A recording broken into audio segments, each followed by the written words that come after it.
1번 문제입니다. 옳은 것 구하라고 얘기했죠. 이 문제가 좀 어려운 이유는 뭐냐면요. 죄다 옳은 것 구하라는 문제가 많을 거예요. 그래서 까다로운 거예요. 자, 1번 보시죠. 기술적 개념 나왔어요. 맞아요? 자본 들어갑니까? 아니죠. 연하셔야 되겠죠. 왜요? 자본은 경제적 개념이니까. 자산도. 그렇죠? 그러니까 같은 자연, 자본, 자산 때문에 문제를 헷갈리게 나올 수 있을 것 같아서 드리는 말씀이에요. 2번입니다. 생산 개념이죠. 맞아요? 자연은 빼야 되겠죠. 자산이 들어오거나 자본이 들어와야 되겠죠. 맞아요? 민법상 부동산입니다. 무엇만 포함합니까? 토지 및 그 정착물만 포함합니다. 준부동산은 포함하지 않습니다. 됐죠? 답은 몇 번이에요? 답은 4번.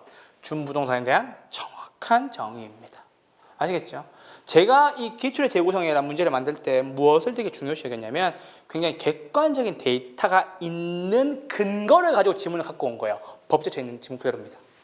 답은 4번이었고요. 5번입니다. 토지와 건물이 독립적이면서도 어떻게 결합된 상태. 이거 무슨 부동산? 복합 개념이 아니라 복합 부동산. 이렇게 하시면 되죠. 1번의 답은 4번이었습니다. 2번입니다. 주거분리와 여가현상. 맞아요? 고소득하고 저소득이 나뉘는 거겠네요. 여가현상을 통해서 상향, 하향 왔다 갔다 하는 거겠네요. 맞아요? 1번. 저소득층은 다른 요인이 동일할 경우 무슨 외부 효과? 정의 외부 효과를 누리고자 고소득층 주거지역에 가까이 거주하려 한다. 대표적인 예가 학군이에요. 한국에서는 특히나. 됐죠? 2번입니다. 고소득층은 저소득과 주거지가 인접한 경우 경계지역 부근의 저소득층 주택은 어떻게 거래돼요?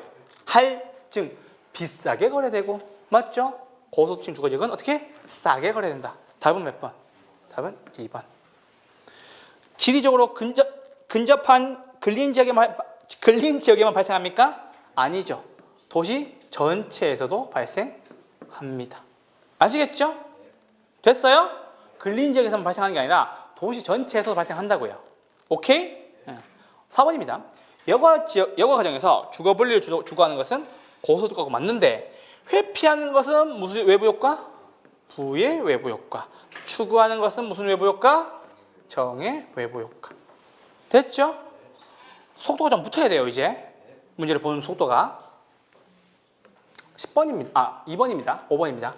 계량 비용이 상승분보다 크다면 고친다고 안 고친다고? 안 고친다고. 하향 효과. 아시겠죠? 요거 여러분 아까 우리 풀었던 문제랑 똑같죠? 근데 말씀드려 볼게요. 원래 이게 기출지문의 정확한 표현이에요. 근데 일부러 안 고친 거예요. 적중백산에서는 고쳐드렸어요. 무슨 차이가 있냐면요. 여기 원래 이런 말이 들어가야 돼요. 저급주택은 하향효과 할 게 없잖아요. 그래서 적중백산에는 가장 정확한 지문을 넣어뒀어요. 고급주택 지역에서 계량 비용이 계량 후 가치 상승보다 크다면 하향효과가 발생한다. 이게 만약에 저급주택이면 어떻게 할 건데요? 이미 하향효과가 발생했는데 뭐예요? 그렇죠? 그래서 정확한 지문을 이렇게 하셔야 되고요. 실제 기출문제 이렇게 나왔다는 지문이었습니다. 됐어요? 2번의 답은 몇 번? 2번이었습니다. 3번입니다. 시장가격이 6억 원이에요. 순영업 소득이 1억 5천입니다. 상가 대출 가능 금액 구하는 겁니다. 잠깐만. 시장가격 6억 원이죠. 짝꿍이 있어요. LTV 50%래요. 얼마까지 빌릴 수 있어요? 3억까지 빌릴 수 있어요. 그런데 우리는 뭘 몰라요? 상가 대출 가능 금액 구하는 게 잘 모르겠어요. 그죠? 이거 어떻게 구해야 돼요? 자, 괜찮아요. 야, 모르니까 앉아있지. 알면 앉아있겠니? 알면 집에 갔지. 딴 과목 하지. 막 이렇게 얘기하시죠. 자, 이거 보시면 돼요. 상가 대출 가능 금액이 딱 뜨고 있잖아요. 힌트가 있어요. 순영업소득. 그렇죠? 힌트가 있어요. 저당상수. 힌트가 있어요. 부채 감당률. 이거 세 개가 다 힌트예요. 제가 왜 가공기 유형순 부세 형태가 그렇게 중요하다고 하는지 알겠죠? 이거 다 가공기 유형순 부세 형태 나오는 거예요. 저당상수 빼고. 순영합소득 나오죠? 부채 감당률 나오죠? 맞아요? 상가대출 가는 거에 구하는 공식은요. 순영합소득 나누기 부채 감당률 나누기 저당상수 하시면 돼요. 1억 5천 나누기 2 나누기 0.2 해보세요. 얼마 나와요? 전 이미 구해져 있거든요. 1억 5천 나누기 얼마 나와요? 그쵸? 맞아요? 그러면 3억 7,500만 원 이렇게 나와요. 맞아요? 오케이? 이게 포인트인 거예요. 3억 7,500만 원. 됐죠? 상가대출 가는 금액 구하는 공식 뭐? 순영합소득 나누기 부채 감당률 나누기 저당 상수. 아시겠죠? 실제로 있잖아요, 여러분. 제가 상가를 살려고 가봤어요, 은행에. 이렇게 얘기해줘요. 그러면서 뭐라 그런지 알아요? 순영합소득을 뭘로 보는지 알아요? 그 상가의 월세 얼마예요? 라고 해서 월세를 다 더해요. 그걸로 나누기 시작해요. 그 대출 가는 금액 구하는 거예요. 왜? 순영합소득이 상가 월세 받는 거잖아요. 그걸로 나눈다고요. 순영합소득 나누기 부채 감당률 나누기 저당 상수. 됐어요? 그럼 이거 두 개 비교해요. 뭐가 작아요? 3억이 작죠. 조심하셔야 될 거 뭐? 이미 5천만 원 빌리고 있습니다. 빼기 5천. 하셔야 되죠? 2억 5천. 답은 3번. 상가대출 가는 금액 잘 체크하고 가세요. 네. 4번입니다. 부동산 금융이에요. 자, 돈 빌리러 가는 거예요. 돈 빌리러 갑시다. 대출 시점에 고정금리 주택담보대출의 금리가 변동금리 주택담보대출의 금리보다 낮아요? 안 빌려봐서 잘 몰라요. 자, 고정금리랑 변동금리 이렇게 체크하시고 대출 시점에서는 고정금리가 더 높아요. 자, 저 보세요. 봐봐요. 여러분 만약에 은행에 돈을 빌리러 갔는데 고정금리를 잘 안 빌려줄 거예요. 뭐 특별한 정책들 통해서 고정금리 빌려주는 경우가 있는데 고정금리 대출은요. 대출 기간 동안 금리를 바꿀 수 있어요? 없어요? 바꿀 수가 없기 때문에 돈을 빌리는 시점에서 금리가 더 높아요. 뭐보다? 변동금리보다. 얘는 시장에서 금리가 변해요. 무슨 금리가 변해요? 기준이 변해요? 가산이 변해요? 뭐가 변해요? 기준금리가 바뀌어요. 이창용 총재가 나와가지고 기준금리 3.5%입니다. 이렇게 얘기하는 거예요. 기준이 바뀌는 거예요. 자, 얘가 바뀜에 따라 따라갈 수 있어요. 됐어요? 근데 얘는 따라가요? 못 따라가요? 못 따라가기 때문에 그 바꿀 수 없는 위험을 고정금리 대출자한테 이미 미리 전가해 두는 거예요. 왜? 나 금리 바꿀 수 없으니까 너 돈 빌릴 때, 지금 빌릴 때, 고정금리 할 때 처음부터 금리를 높게 측정하는 거예요. 왜? 얘는 바꿀 수가 있잖아. 얘는 바꾸지 못하기 때문에요. 아시겠죠? 고정금리가 대출 시점에 금리가 더 높다. 됐죠? 2번입니다. 주택사원사채, 전환사채, 신주인수급사채는 매장인 금융에 해당한다. 맞아요? 틀려요? 틀려요. 뭘 빼야 돼요? 그렇죠. 이건 뭔데요? 부채금융이죠. 정리 안 되는군요. 오케이. 잠깐만. 눈빛을 봤어요, 지금. 야, 너 지금 잠깐만. 나 써야 되겠는데 이런 눈빛이었어요. 자, 잘 보세요. 잘 보세요. 부동산 금융에 세 가지 종류가 있어요. 지분금융이 있고, 부채금융이 있고,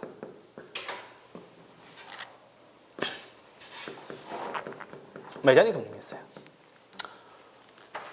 제가 매장인 금융을 보러 맨날 가는 곳이 있는데 거기 그 고속버스 터미널 아세요? 3호선 고터 신세계백화점 거기 가면 매장이라 적혀있는 데가 있어요.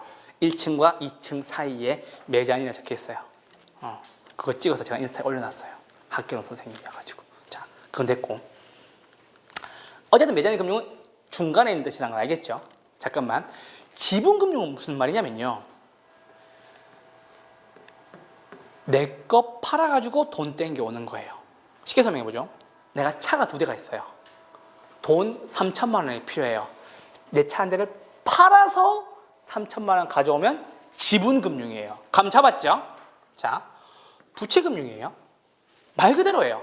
내 차를 담보로 돈을 빌려오면 부채금융이에요. 그러니까는 자동차가 준부동산이 되는 거지. 그 말은 뭐예요? 저당권의 객체가 된다는 얘기죠. 매장인 금융은요, 지분 금융도 안 되고 부채 금융도 안 돼서 그래요. 왜 그러냐면 잘 보세요. 내 회사에서 주식을 팔자니 내 소유권이 흔들릴 것 같고 내 지분이 흔들릴 것 같고 돈을 빌리자고 하니 너네 회사 불안해서 돈 안 빌려줘 라고 해서 매장인 금융을 하는 거예요. 그래서 봅시다. 그래서 신주 인수권을 조건을 신주 인수권부 사채를 발행하는 거라고요. 새롭게 나온 주식을 인수한 조건으로 사채를 발행하는 거라고요. 신주 인수권부 사채. 나중에 정식으로 등록하면 전환해 줄게. 교환해 줄게. 됐어요? 대출은 대출인데 선순위예요, 후순위예요? 얘는 후순위 대출. 그래요. 그거예요. 후순위 대출. 그리고 우선주 이렇게 하는데 요게 좀 논란이 있었어요. 논란이 있었는데 좀 정확하게 설명드리면요. 상환 우선주. 왜? 얘는 다 불안정한 거지. 아시겠죠? 그래서 요거 종류만 외워두세요. 이야기 스토리는 까먹어도 괜찮아. 종류는 다 외워두라고요. 아시겠죠? 오케이? 자, 그리고 이제 설명드려보죠. 지분 금융이 5가지가 있어요. 뭐가 있어요? 그렇지. 그래요. 이건 잘하네. 신디케이트. 두 번째 뭐예요? 조인트 벤처. 세 번째 뭐였어요? 리츠. 부동산 투자 회사. 맞아요? 케이타 리츠 이런 거였어요. 거기 내 돈 넣고 투자하면 돼요. 됐죠? 그리고 뭐 있어요? 증자 펀드. 이거 다 내 돈 가지고 하는 거예요. 그래서 신디 자르면 돼요. 우리 신디 사이즈 밴드 이런 거 다 같이 있는 거잖아요. 그렇죠? 이게 투자자 모집형이라는 뜻이에요. 신디케이트, 조인트 벤처, 리츠, 증자, 펀드. 그래서 우리 어떻게 했어요? 맨날 신조리 증펀 이렇게 했죠. 신조리 증펀, 덩기덕, 궁덕 했죠. 신조리 증펀, 매자니 신전 후 이거 하시면 돼요. 신전 후 아시겠죠? 매자니 신전 후. 나머지는 다 부채 금융이에요. 나머지 보이거든요. 자, 그래서 웃으면 안 돼. 자, 그래서 제가 왜 이 말씀을 드리냐면 사채 나와서 매자닌 금융이라고 얘기했죠. 근데 딱 한 가지만 부채 금융이에요. 뭐예요? 주택 상환. 요것만 좀 조심하시라고. 부채 금융에는 엄청나게 종류 많아요. MBS, 뭐 ABS 이런 거 많아요. ABCP 이런 거 다 있는데, 그러니까 이거 2개 빼고 다 부채 금융이라고. 아시겠죠? ABS Asset Backed Securities, MBS Mortgage Backed Securities. Securities의 스펠링을 모르겠거든. 저기 그 사거리에 가시면요, 2층에 국민은행 있고 3층에 SK증권 있어요. 거기에 SK Securities라고 정확하게 써져 있어요. 여기 사거리에 가시면요. 아시죠? 거기 만두집하고 있는데, 그렇죠? 이마트 끝나는 지점에 만두집, 금은빵, 안경점, 2층에 은행, 3층에 SK증권 있습니다. 부동산 사면 이렇게 봐야 돼요. 뭘 보고 다니는 거야 도대체? 아시겠죠? 그 시큐리티가 이 시큐리티스예요. 아시겠죠? 됐어요? 안 보고 다니는구나. 큰일 났네. 이래서 내 문구를 맡기겠어요? 틀렸어요? 자, 자금의 조달 방법 중 신디케이트는 무슨 금융? 지분 금융에 해당하겠지. 됐어요? 이 보세요 빨리. 자, 지분 금융에 해당하죠. 맞아요? 왜요? 신조리 증권이니까. 토지주택공사, 랜드 하우징, 주택자산 채권을 기초로 주택자산 채권을 발행합니다. 맞아요, 틀려요? 아니에요. 얘네가 하는 게 아니라 주택금융공사에서 하는 거예요. 하우징 파이낸싱에서 하는 거예요. HF, 하우징 파이낸싱. 아시겠죠? 주택금융공사. 한국말로 하면 주택 무슨 공사? 금융공사. 지하철 타고 가시다가 강남역 가시면은 HF 주택금융공사에서 하는 일이 전광판에 광고하고 있어요. 아시겠죠? 틀린 지문이고요. 4번의 답은 그래서 몇 번이에요? 답은 몇 번? 왜요? 답 5번이에요. 왜요? 1, 2, 3, 4번이 다 틀렸으니까. 아시겠죠? 그죠? 1번 이거 풀리겠죠, 당연히. 근데 1, 2, 3, 4번 다 틀렸어요. 답은 몇 번이에요? 5번 찍고 넘어가세요. 그러니까 실제 시험장에서도 내가 1번, 2번, 3번, 4번에 확신이 있잖아요. 그럼 5번 찍고 넘어가세요. 아시겠죠? 그 말씀 드리고 싶은 거예요. 시장이자율이 대출이자율보다 낮아요. 헷갈리잖아요. 쓰세요. 나는 5%의 돈을 빌렸는데 시장에서 몇 프로? 3%의 돈을 빌려준대요. 조기 상환 해야죠. 됐어요? 조기 상환하고 원래 이 지문에 숨어져 있는 내용은 뭐냐면요. 재융자 받는 말이 숨어져 있는 거예요. 그래서 이렇게 물어볼 때가 있어요. 교수님, 로또 돼가지고 조기 상환했다고요? 할 수 있죠. 근데 이 지문 뒤에 숨겨져 있는 이론이 뭐냐면요. 재융자 받는다는 전제 조건으로 조기 상환한다는 소리예요. 아시겠죠? 그래서 정확하게 얘기하면 조기 상환하는 이유는요. 다시 돈을 빌리기 위해서예요. 우리 올 초에 왜 대환대출이라는 말 들어봤죠? 그게 이거예요. 대환대출. 이자율 싼 곳으로 대환대출하세요. 이게 이 말이라고요. 아시겠죠? 답은 5번이었습니다. 5번입니다. 저한테 이제 시장론 학자에 대한 앓는 소리를 하거나 시장론 틀리시면 절대 안 돼요. 아시겠죠? 시장론 몇 명? 이런 18명. 747이죠? 도시공간구조론 몇 명? 4명. 지대론 7명. 됐죠? 마샬, 준지대, 일시적, 기계나, 기구, 준지대. 답은 몇 번? 답은 1번. 끝. 맞아요? 헤이그, 마찰 비용 이론이죠. 중심지에 멀어질수록 마찰 비용의 비용 중 지대 비중은 어때요? 커져요, 작아져요? 작아지고. 교통비의 비중은 커진다. 멀어진대잖아. 땅값은 싸지고 교통비는 많이 된다. 됐죠? 3번입니다. 해리스 룰만이에요. 다액 이론에서는 상호 편익을 가져다주는 활동 간에 잠깐만 저 보세요. 유사해요. 집적 이익이죠. 맞아요? 다른 활동이에요. 양립, 비양립. 성격이 다르대요. 양립하면 돼요, 안 돼요? 안 되죠. 비, 양, 립, 성 이렇게 하셔야 돼요. 요즘은 조심하셔야 돼요. 왜 그 말씀을 드리냐면요. 네일슨의 소매입점 들어보셨죠? 백종원 선생님 나와가지고 소매점 여기다 입지하세요 했잖아요. 그 네일슨의 소매입지론에서 8원칙을 얘기를 해요. 그래서 떡볶이집 구할 때 8가지 원칙에 따라서 구해라라고 얘기하는데 그분이 가장 중요하다고 얘기하는 게 뭐냐면요. 보완제적 성격의 제품들로 구성을 해라라는 소리예요. 그 말은 뭐냐면 정육점 옆에다가 정육점 짓지 말고 야채 가게 차려라 그 뜻이에요. 왜요? 얘네가 양립해야 되는 거니까. 두 개의 성격은 뭐예요? 서로 보완제죠. 고기에 쌈 싸 먹잖아. 아시겠죠? 그래서 그것 때문에 양립성이란 말이 네일슨의 8원칙에 등장해요. 근데 그거에 대해서 역으로 물어보는 게 요거예요. 다액은 이질활동간 비양립성. 네일슨은 8원칙 중에서 가장 중요한 게 뭐? 양립성. 양립하려면 보완제적인 상품을 팔아야 되겠죠. 이렇게 생각하시면 됩니다. 그래서 3번에 틀린 건요. 비양립성이었고요. 5번입니다. 알론소. 이분 뭐 하는 분이에요? 입찰하는 분이죠. 가장 높은. 됐어요? 비옥도 나왔어요. 마르크스예요? 아니지. 누구예요? 리카도. 뭐? 차의 지대설. 오케이. 5번의 답은 몇 번이었어요? 1번이었습니다. 6번입니다. 이 문제 풀어야 돼요? 안 풀어야 돼요? 이 문제 실전에 가서 푸시면 안 됩니다. 자, 근데 잠깐만. 이 문제 답은 몇 번과 몇 번 중에 찍어야 돼요? 2, 3, 4요? 잠깐만. 순소득 승수의 역수는 뭐예요? 몰라요. 큰일 났어요. 자, 잠깐만.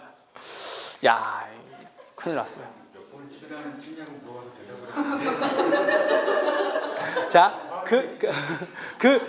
그 질문이 왜 아닌지 설명해 드릴게요. 잘 보세요.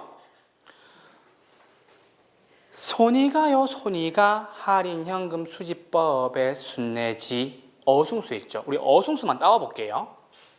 어림셈법에는 두 가지가 있어요. 승수법과 수익률법이 있죠. 맞아요? 승수법에 총 소득 승수, 순 소득 승수, 세전 현금 수지, 승수. 세후, 현금, 수지, 승수가 있습니다. 맞아요? 수익률법에 물론 어림셈법이 포함되지 않지만 얘는 비율분석법이지만 역수관계를 설명하기 위해서 땡겨서 가져온 애가 있습니다. 뭐야? 대부, 부채, 총령할 때 그 총이에요. 총, 자산, 회전율. 두 번째, 종합, 자본, 환원율. 이게 나중에 환원이율도 되고 자본 환원율도 되고 그러는 거예요. 오케이? 그리고 지분, 배당률, 세후, 수익률인데 이렇게가 역수관계죠. 이건 들어봤죠? 이건 들어봤죠? 왜 화내요? 야! 이런 느낌. 이씨. 이건 들어봤죠? 하니까는 언제? 왜? 승수법과 수익률법은 서로 역수관계예요. 자, 이 지문의 답을 왜 2번과 3번 중에 찍어야 되는지 말씀드려 볼게요. 순수적 승수 얼마 나왔어요? 5 나왔죠. 종합자본효율 얼마 나왔어요? 10% 나왔죠. 이것도 역수관계라면서요.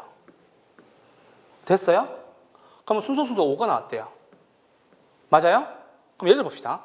이거 5니까 1분의 5겠죠. 예를 들면 역수하면요 얼마예요? 5분의 1이죠. 5분의 몇 프로예요? 20%예요. 그래서 이거의 답은 2번과 3번 중에 하나를 찍어야 된다는 소리예요. 역수관계에 대한 이해도가 있으면 이 지문도 찍어도 2번과 3번 중에 찍어야 된다는 소리예요. 아시겠죠? 왜 찍는 것을 과학적으로 찍어야 되는지 알겠죠? 그래서 역수관계에 대한 이해도가 있으면 이 해당 지문에 대한 답이 2번이나 3번 중에 하나로 보일 거예요. 단순히 계산하는 게 아니에요. 출제위원들이 충분한 이런 의도를 가지고 문제를 냅니다. 왜? 계산이 많으니까요. 아시겠죠? 자, 이렇게 정리를 해드리고 문제를 보러 가시죠. 증명해드렸어요. 자, 됐습니다. 잠깐만. 총 투자액 10억 있죠? 유효 총소승수가 2죠? 맞아요? 그러면 1번부터 풀어보면 되겠죠? 됐어요? 오케이? 네. 봐봐, 또 인상 쓴다.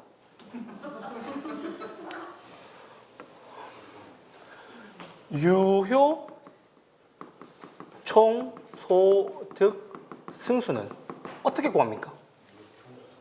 그렇죠. 유효 총소득 분의 총 투자액 이렇게 구합니다. 승수는 투수 했던 거 기억나시죠? 맞아요? 승수는 뭐? 투수.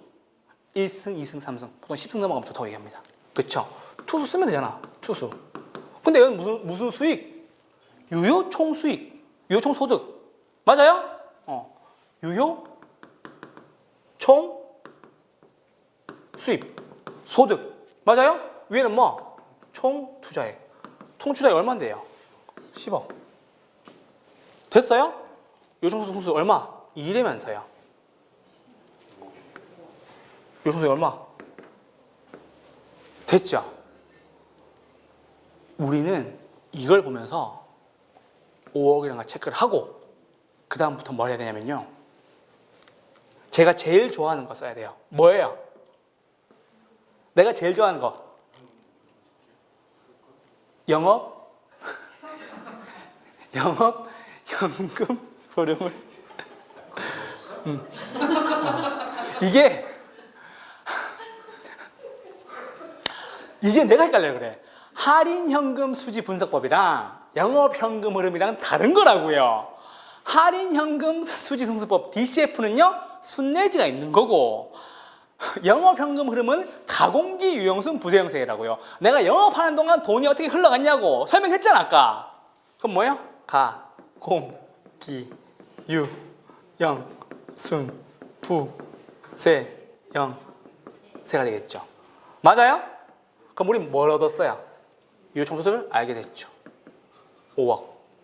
맞아요? 그럼 1번 맞고 순소득 승수 5래면서요. 맞아요? 그러면 지분 투자액을 일단 냅두고 세전이랑 부채 서비스액을 써봅시다.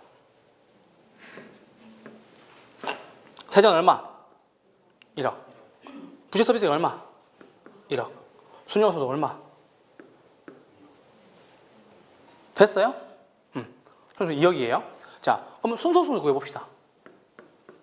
순소득분의 총 투자액이죠. 총 투자 얼마? 10억. 순소득 얼마? 2억. 됐어요? 오케이?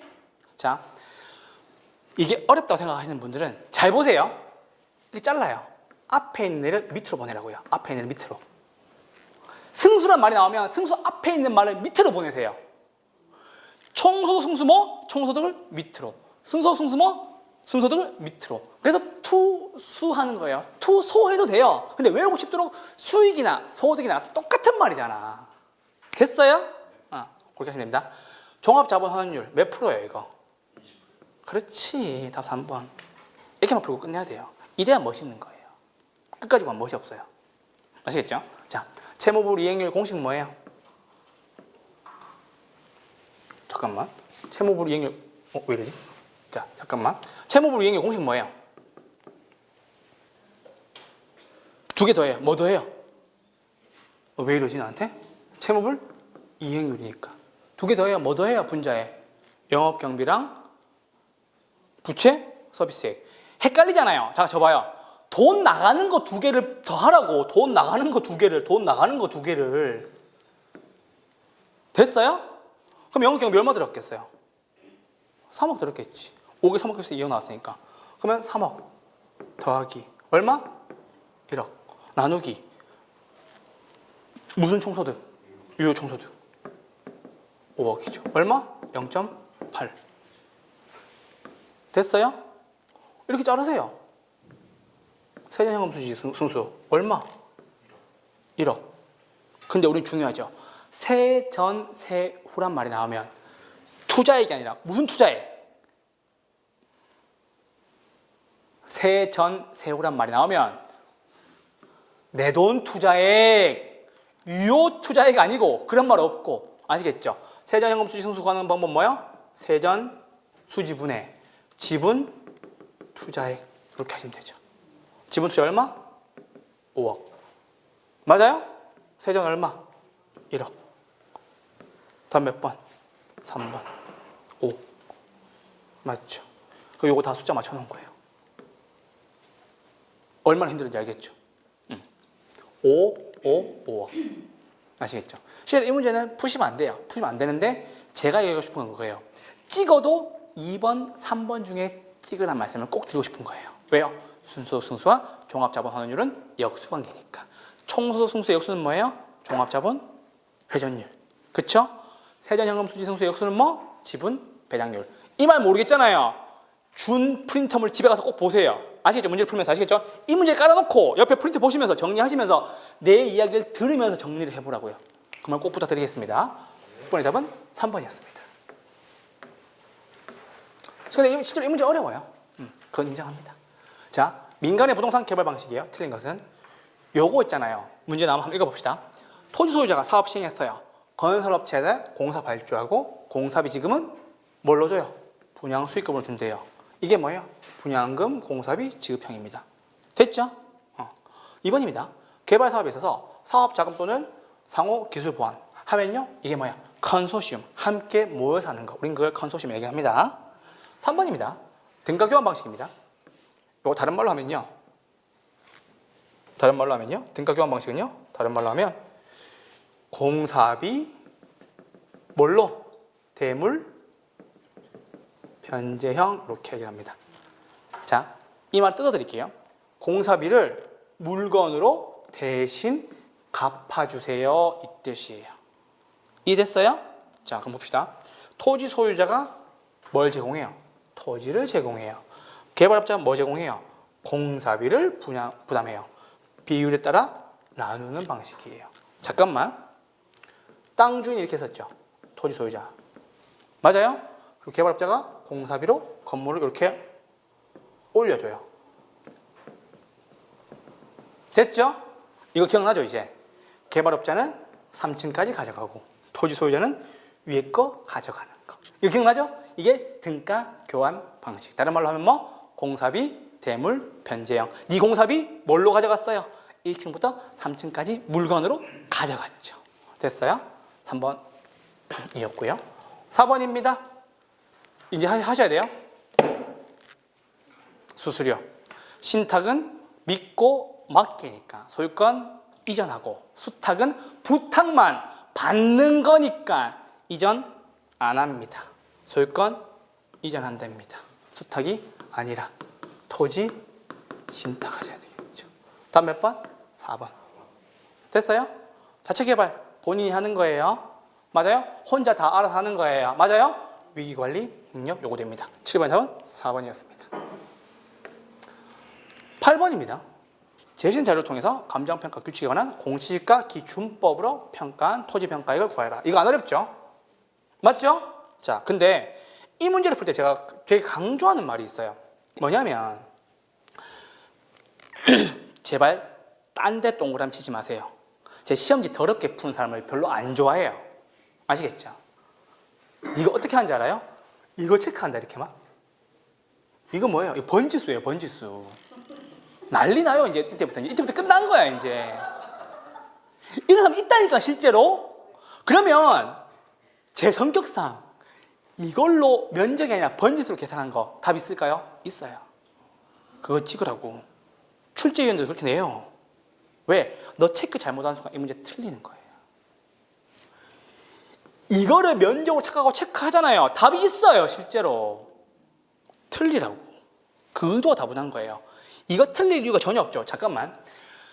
올해 공시지가 표준주택과 표준주택 공시지가와 표준지 공시지가 가격이 떨어졌어요. 5.92, 5.95%예요. 되게 이례적인 일이에요.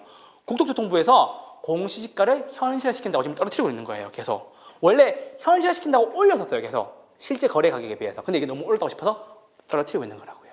그래서 올해 이색적으로 되게 이례적으로 떨어졌어요. 그래서 이 문제가 나올 수가 있다고. 잘 보세요. 그러니까 아시겠죠? 이거 체크하다가 진짜 나한테 진짜 이렇게 손모가지 날라가 본게 조심하셔야 돼요. 됐어요? 자, 어디 체크해야 돼요? 어디 체크해야 돼요? 여기 체크해야 되겠죠. 맞아요? 근데 면적을 체크하는데 면적은 여러분 잠깐 드리는 말씀이 있어요. 거래 사례 비교법이 나올 때 면적을 자주 비교해요. 그래서 여기는 면적을 비교 안 해도 되는 거예요. 오케이? 근데 제가 꼭 드리고 싶은 말씀은 이거 제발 좀 하지 말라고. 이거 하고 되게 좋아한단 말이에요. 근데 이 문제가 면적 비교가 없는 이유는 뭐냐면요. 토지평가에서 이걸 물어봤잖아. 그래서 면적 비교가 없어요. 아시겠죠? 그거까지 조심하셔야 돼요. 이거 지금 되게 고민을 많이 하고 있는데 거래사례 비교법으로 문제를 낼까 공시지가 기준법 낼까 고민을 많이 해요. 근데 그래도 공시지가 기준법 조금 더 가깝지 않을까 싶어 내는 문제고, 요거는 면적 비교는 따로 필요가 없습니다. 다만 면적 비교가 필요할 때가 있는데 거래사례 비교법은 면적 비교를 하셔야 된다고요. 그때 번지수 제발 체크하지 말라고. 아시겠죠? 근데 이제 번지수 체크하고 진짜 난리 난다 진짜. 됐죠? 자, 요 문제는 되게 평이합니다. 어떻게 하면 됩니까? 1,000만 원 맞죠? 자, 그리고 집가 변동률 얼마 떨어졌어요? 5% 하락했죠. 이래서 빼면 되죠? 0.95. 지역 요인 동일하고요. 가로 조건은 10% 우세. 얼마? 1.1. 환경 조건은 5%였어요. 0.95. 됐어요? 그리고 32회 문제부터 새롭게 등장한 거 뭐? 그 밖의 요인 요거 조심 하셔야 되겠죠. 그럼 1,000만 원 곱하기 얼마? 0.95 곱하기 맞아요? 1.1 곱하기 0.95 곱하기 얼마까지? 1.3까지 해주시면 요거 얼마 나와요? 1290만 90만 5,750원 나오죠. 맞아요? 답은 몇 번? 2번. 됐어요? 답은 몇 번 나와요? 2번. 이렇게 보시면 됩니다. 됐어요? 오케이? 그러니까 거래사례 비교법 가면 면적 비교를 한 경우가 있다고요. 공시지가 기준법이 나오면요, 요걸 물어본다고. 요걸 잘 보라고. 공시지가 기준법. 뭐? 제곱미터당 얼마? 그러니까 면적 비교 할 필요가 없지. 됐어요? 오케이, 이렇게 하시면 됩니다. 8번의 답은 2번이었습니다. 이걸 거래사례랑 같이 설명하려면 면적 비교 제발 하지 말라고. 면적 비교할 때 조심하라고. 요거 두 개. 자, 민간 투자 사업 방식이에요. 이거요, 뭐가 나오냐면요, BTOOL 나오는 문제죠. 맞아요? B는 뭐예요? build, 짓다, 준공하다. T는 뭐예요? transfer, 귀속, 이전. O는 뭐예요? own, 소유권. operate, 운영권. 그리고 L은 뭐예요? lease, 임차. 맞아요? 그거까지예요. 자, 읽어보시죠. 준공과 동시에 소유권이 국가나 지자체에 어떻게 돼요? 기속되며 라고 나왔죠. 맞아요? 근데 잠깐만, 운영권을 인정하되 하면 여기 나오죠. 맞아요? 이렇게 하면 큰일 난다. 아시겠죠? 왜요? BTO 방식과 BTL 방식이 시험에 자주 나와요. 근데 BTL 방식이 BTO랑 똑같아요. 그래서 제가 얘기했죠? 끝날 때까지 끝난 게 아니다. 뒤에 뭐 봐야 돼요? 임차. 보고 난 뒤에 과감하게 이걸 지우는 거지. 맞아요? 무슨 방식? BTL 방식. 친절하게도 제가 엘리베이터를 타고 다니는 건물들 뒤에 예시해 드렸죠. 그럼 BTO 방식은 뭔데요, 교수님?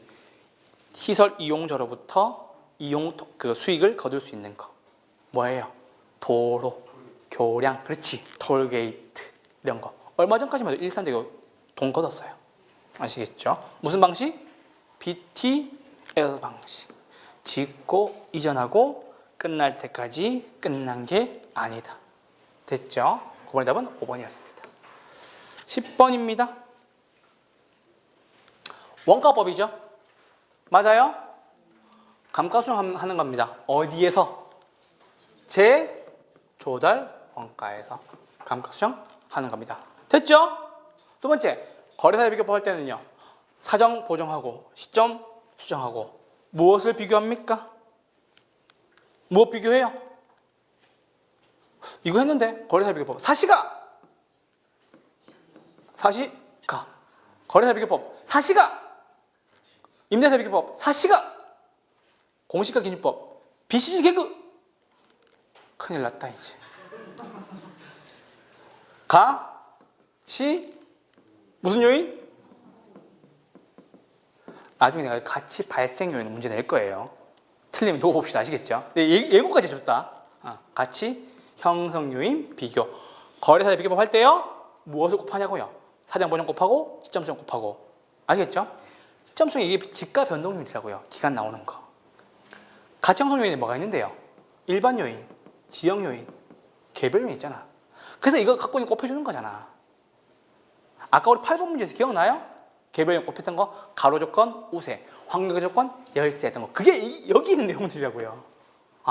네. 됐죠? 자, 수익 환원법이에요. 장래에 돈 벌 것으로 기대되는 무슨 이익? 수익이나 미래에 돈 들어오고 나갈 거에 대한 것을 원래대로 돌리거나 할인해서 뭐예요? 가액을 산정하는 거. 맞아요? 1번 제조달 원가, 2번 가치 형성 요인, 3번 순수익이죠. 제조달 원가, 가치 형성 요인, 3번 순수익이었습니다. 이렇게 해서 10번의 답은 1번이었습니다. 오늘 드디어 9월 6일 50일 남았죠? 수고하셨고요. 끝까지 열심히 하시길 바라겠습니다. 아시겠죠? 지금 열심히 안 하면 내년에 또 봅니다. 지금 열심히 하셔야 됩니다. 아시겠죠? 오케이? 52일 죽어라 하시면 됩니다. 아시겠죠? 그리고 학개론은 꼭 붙어서 저한테 오세요. 교수님 학개론 때문에 붙었습니다. 아시겠죠? 고맙습니다. 다음 주에 뵐게요. 네, 고맙습니다. 감사합니다.